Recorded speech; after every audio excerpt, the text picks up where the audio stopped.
Dame un segundo, ¿eh? Sí, sí, ya estamos grabando. ¿Acá?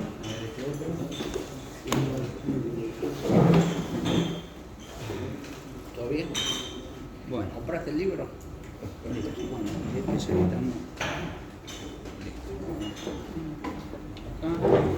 Bueno, ya estamos grabando. Ya estamos grabando. Bueno. ¿Acá también?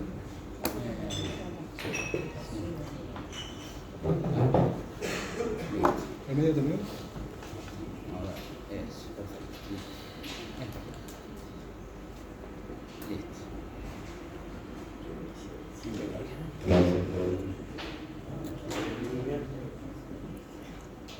Cuando quieran.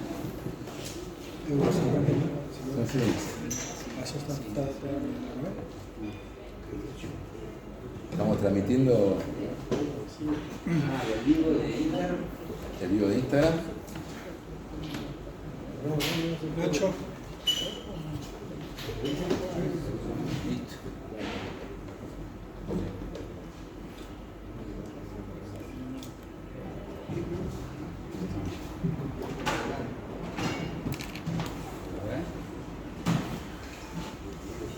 Hola, sí. Hola. Sí. Vamos, yo estoy aquí, ¿escuchás? Sí, sí. Bueno, adelante, de última. Después lo sincronizo, pero bueno, larguemos. Bueno, bienvenidos a todos. Es un honor estar aquí sentado en esta mesa de grandes valores del justicialismo y sobre todo para nosotros, para el Centauro, es un honor contar con la presencia del compañero pensador, filósofo Alberto Vuela, que nos ha dado tanto en digamos, de una militancia de toda la vida y sobre todo la importancia que su pensamiento ha generado para nuestro movimiento. Nosotros somos una pequeña agrupación, una voluntad popular que lo que intenta hacer es pensar al justicialismo y sobre todo a su doctrina, pensar al justicialismo también en dos términos fundamentales. Lo que hablábamos el otro día era de que, bueno, el justicialismo, perdón, esto está a propósito. Sí, está, claro, eso toma el sonido. Toma el sonido, o sea que está así, o lo agarro. No. ¿Así está bien? Está perfecto, sí. Bien, perdón por la interrupción. Entonces, lo que nos propusimos hacer hace un tiempo ya era, bueno, pensar estas dos patas que tiene el movimiento, que son fundamentales. En realidad son tres: la actualización doctrinaria, la tercera posición, como un posicionamiento más allá, más dentro de una proporción más metafísica, digamos, ¿no? Siempre hay, frente a todas las posibilidades de la existencia, una tercera manera de ver las cosas. En nuestro caso es lo que mantiene la tercer pata, lo que le da sostén a la tercer pata, que sería el trasvasamiento generacional. Creo que el hecho de que Alberto esté aquí, el hecho de que compañeros y compañeras estén aquí, de varias generaciones, creo que cubrimos unas cuantas aquí, implica, bueno, que el movimiento sigue vivo, que por más que ciertas voces digan lo contrario, insistan sobre lo contrario, que el movimiento está vigente, por algo estamos aquí sentados, y también que el movimiento necesita una actualización doctrinaria urgente, es decir, necesita pensarse hoy. Para eso, justamente, es que nosotros venimos juntándonos. Acá tenemos a Julio, que ha venido hace unos par de semanas, también para aportar lo suyo.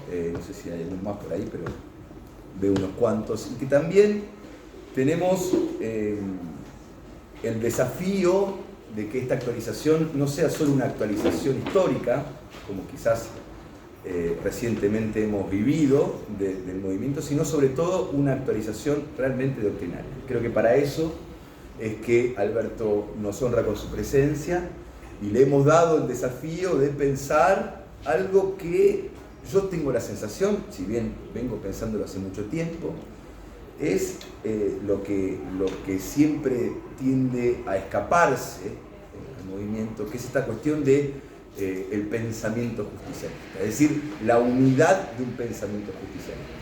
Cuando en aquel reportaje con el español, ¿no? Perón dice, bueno, cómo se reparte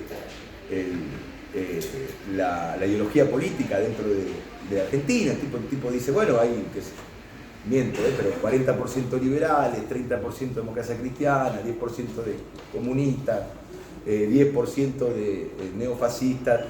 Y entonces el periodista dice, no, pero ¿cómo? ¿Peronistas? No, peronistas somos todos. Creo que el hecho de decir peronistas somos todos tiene una ventaja enorme, el hecho de que nos podamos juntar, que seamos una tercera posición, ni yanqui ni marxista, ni izquierda ni derecha, pero al mismo tiempo también tiene el desafío de pensarse esa unidad. ¿Qué significa que somos todos y todas, y todes, ¿no? Es un chiste. No me hagas caras, era un chiste. Ese es un desafío que tenemos para pensar. Por eso es que lo traemos a Alberto para pensar justamente cuál es la unidad del pensamiento justicialista. Y en ese sentido, yo lo he pensado, alguna vez me he hecho la pregunta de qué significa, y en realidad venía en un taxi por el Parque Centenario, me acuerdo, y vi que decía taller de pensamiento alfonsinista. Hay una especie de cartel que decía, entonces me hizo reír. Y después pregunté por qué me reí. ¿Cuál es la condición de posibilidad para que haya un pensamiento? Entonces pensé que, bueno, para que exista un pensamiento tiene que haber mínimamente una ontología, es decir, una definición del ser. Tiene que haber una ética, una definición de qué hacer, una definición del bien con respecto a ese ser que acabamos de definir, y mínimamente una política, es decir, una noción de cómo hacer eso que hay que hacer. Y también podríamos decir que una antropología, es decir, una definición del ser humano, una estética también, una definición de la belleza. Y en ese momento me di cuenta por qué me reí, porque claro, el pensamiento alfonsinista era un oxímoron, una contradicción, no podía ser pensamiento y alfonsinista al mismo tiempo. Pero sin embargo el justicialismo sí. Me di cuenta que el justicialismo tenía una definición del ser, que era el amor. Tenía una definición del qué hacer, ética, ¿no? De, por ejemplo, patria, movimiento, hombres. También tenía una definición política, la tercera posición, ¿por qué no? Esa incapacidad del justicialismo de convertirse en un imperio. Por supuesto que hay una definición de la belleza y también una definición del ser humano, por ejemplo, el trabajador. No digo que esto sea algo concluido, pero para eso es que estamos aquí, para pensar eso que permanece dentro del justicialismo, que es esa vigencia, esa irreverencia constante, que es revolucionario y al mismo tiempo tiene que ser gobierno. Por eso se me ocurrió, para introducir al maestro, leer un pedacito muy cortito, y aparte es una tradición que tenemos, un protocolo que tenemos aquí en el Centauro, que, bueno, a sus 75 años de creación, la comunidad organizada es algo que aún nos convoca, y justamente es aquí en donde aparece el Centauro, ¿no? En la comunidad organizada, aparece justamente como la encarnación de esa tercera oposición, entre la idea, entre el idealismo y el materialismo. Pero en todo caso, y esto tiene que ver con el tiempo que estamos viviendo hoy, en el cual tenemos una profunda crisis de sentido. Es decir, que estos tipos que están ahora en el gobierno no es que están haciendo cualquier cosa, es que están disputando el sentido. Tiene muy claro que hay un relato que permite que nos justifiquemos las peores aberraciones a nosotros mismos, ¿no? Que nos muramos de hambre, que no tengamos trabajo, pero el relato, sin embargo, sigue aprobando, condiciendo con una palabra vacía, que sería en este caso la libertad. Entonces pensé que era un momento importante para recuperar el sentido. Por ende, se me ocurrió leer un pedacito de este capítulo 19 de la Comunidad Organizada, en la cual Perón dice que hay que devolver al hombre la fe en su misión. Dice así: hoy, cuando la angustia de Heidegger ha sido llevada al extremo de fundar teorías sobre la náusea y se ha llegado a situar al hombre en la actitud de defenderse de la cosa, puede hacerse de ello polémica simple. Pero es conveniente repetir que no han sido teorías fundadas en sugestiones, sino en un parcial relajamiento biológico. Del desastre brota el heroísmo, pero brota también la desesperación. Cuando se han perdido dos cosas, la finalidad y la norma, lo que produce la náusea es el desencanto, y lo que puede devolver al hombre la actitud combativa es la fe en su misión, en lo individual, en lo familiar y en lo colectivo. Con esto le agradezco profundamente al maestro estar aquí y le presento a todos ustedes el maestro Alberto.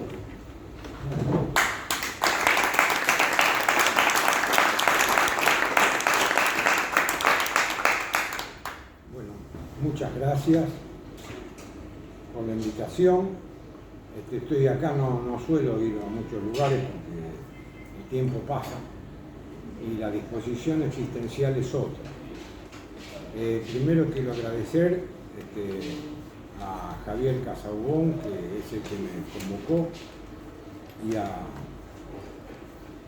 a González Cáceres, que es el colega que me acabo de descubrir de la Sorbona, ¿no? No somos tantos los que egresamos de allá, así que me alegró mucho, y bueno, por esos dos motivos, y aparte quiero que vaya a esta charla en homenaje a un gran maestro de la filosofía como fue Casaubon, que es el padre de uno de los fundadores de la Universidad Católica y un filósofo superior.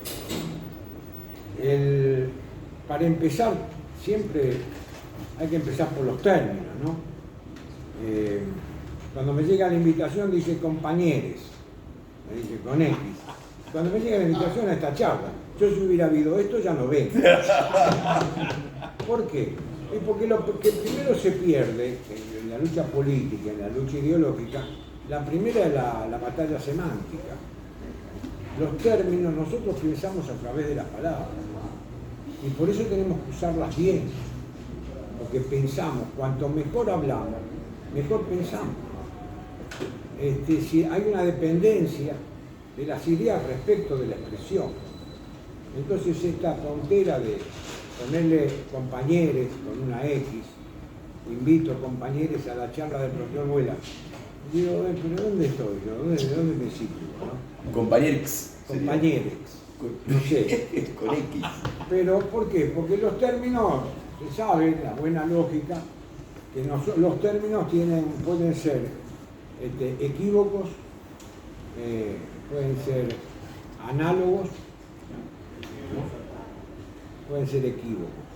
Un término equívoco, cuando yo digo Kant, por ejemplo, dice el perro o la constelación, ¿de qué está usted hablando? Pueden ser unívocos, que es el lenguaje de la ciencia. La filosofía usó siempre el latín y el griego para las expresiones filosóficas, porque es lo que más se asemeja a un lenguaje que no sea equívoco. Por eso, para mí el mayor filósofo español del siglo XX, que fue Gustavo Bueno, decía que la escolástica es a la filosofía lo que el solfeo a la música. Si no se conocen los términos, no se puede hacer. Es un error. Esto no quiere decir que él, que era un tipo del PC, bueno, era un materialista del PC, pero decía, entonces si ustedes no conocen los términos, ¿de qué vamos a hablar?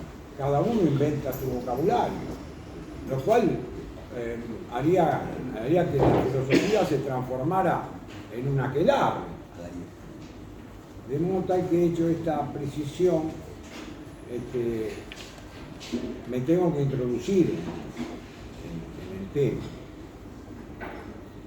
Y bueno, y esto, la introducción al pensamiento justicialista, peronista, si ustedes quieren, siempre hay que comenzar por aquello que es más profundo. El pensamiento peronista es un pensamiento político. Cuando uno dice un pensamiento filosófico, porque se hace filosofía política. El peronismo no hace metafísica.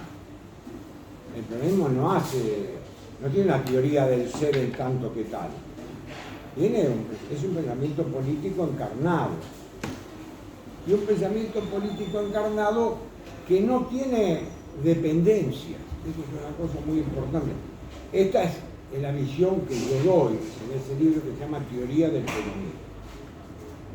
El peronismo tiene, por eso yo voy a hablar de la teoría del peronismo. Yo no voy a hablar de la militancia peronista ni de los militantes. Valoro son muchísimos, pero lo que es el peronismo militante ha sido una verdadera porquería. Es una cosa que yo no respeto, al contrario, lo han bastardeado al peronismo.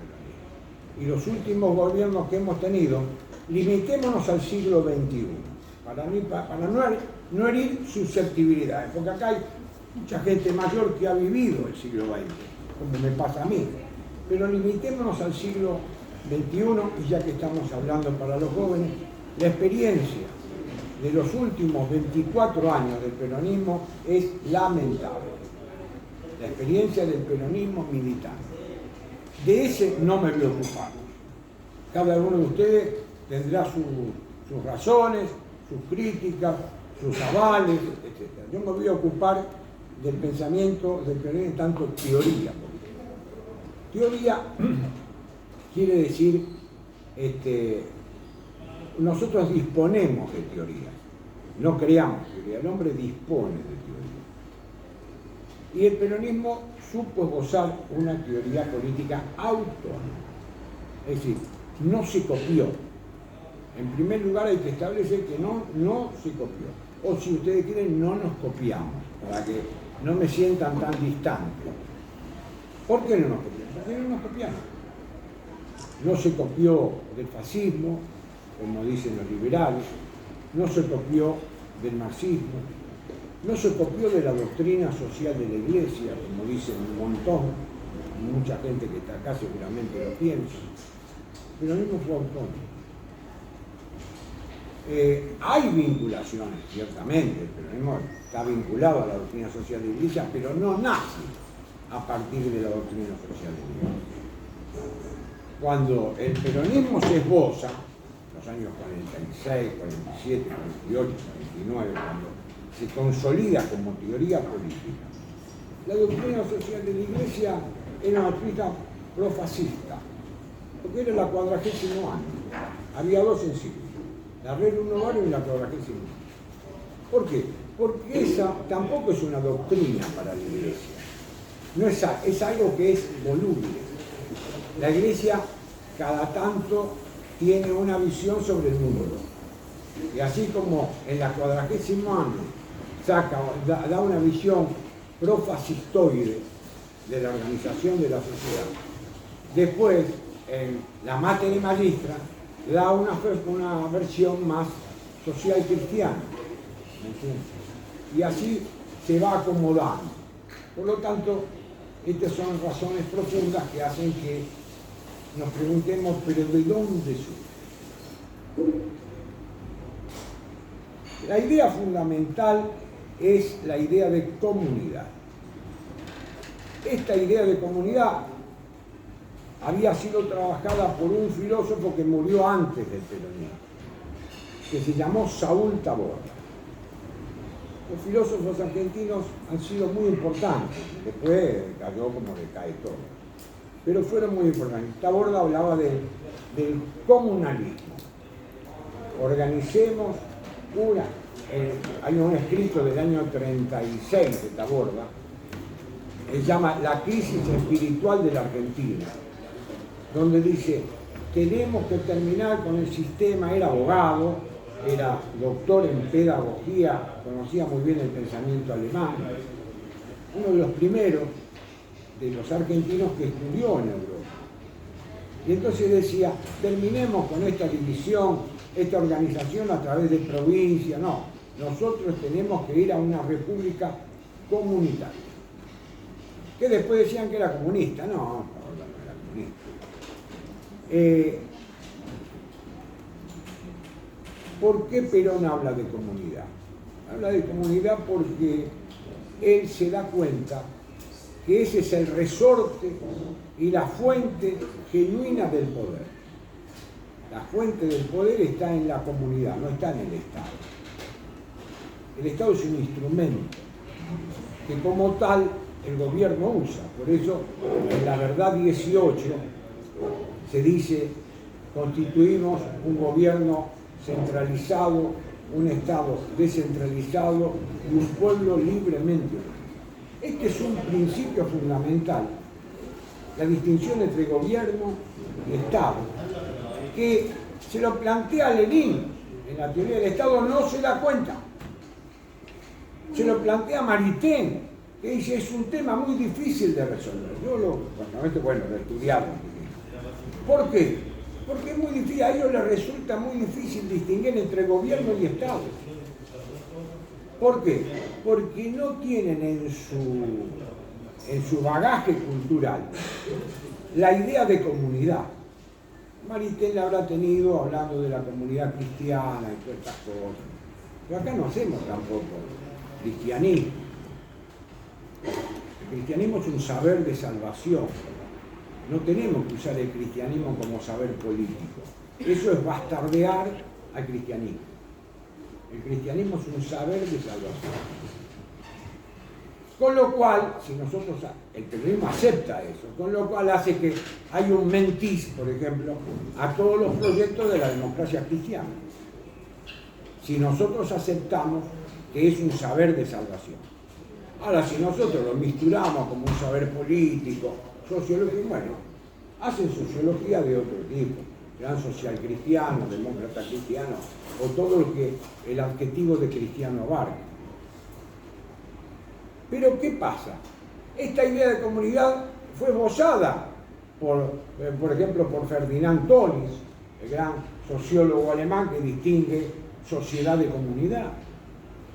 ¿No? Entonces dice, bueno, en la sociedad está el contrato, rige el contrato, porque es todos contra todos. Marx dice el negocio,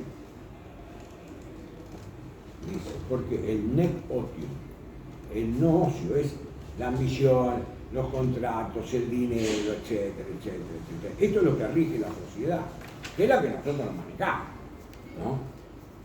En cambio, la comunidad, ¿qué la rige la comunidad? Los valores.